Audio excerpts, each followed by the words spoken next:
لە عێراق خەریکە هاوڵاتیان لە سندوقەکانی دەنگدان دوور ئەکەونەوە. ئەمەمان چۆن بۆ دەرکەوت لە هەڵبژاردنەکەی دوێنەی پەرلەمانی کە لە عێراق و هەرێمی کوردستان بەڕێوەچوو کۆمسیۆن بڵاوی کردوتەوە کە ڕێژەی بەشداربوون زیاتر لە ١٥٤ە.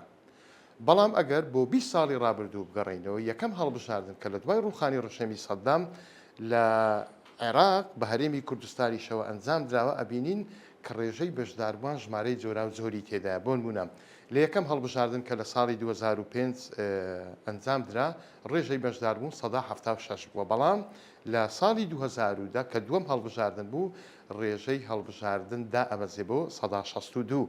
دواتریش لە ساڵی 2014 ڕێژەی بەشداربوون ئەبێتە 160، بەڵام لە ساڵی 2010 ڕێژەی بەشداربوون زیاتر ئەبەزێ بۆ 144. لە هەمووی کارەساتر هەڵبژاردنەکەی ساڵی 2021 کە ڕێژەی بەشداربوون کەمترین ژمارەی تۆمار کردووە ئەویش 141.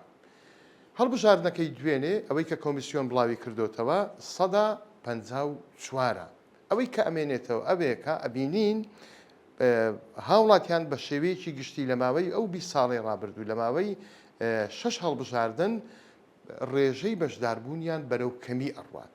هەڵبژاردننی داهاتوو ئەوە ڕوون ئەکاتەوە کە ئاخۆ هاوڵاتیانی عێراق بڕوایان بە هەڵبژاردن ئەمێنێ یاخود نا، ئایا ئەو ڕێژەیە هەر لە 145 ئەمێنێتەوە یاخود وەکو جاران ئەگەڕێتەوە سەرووی 160.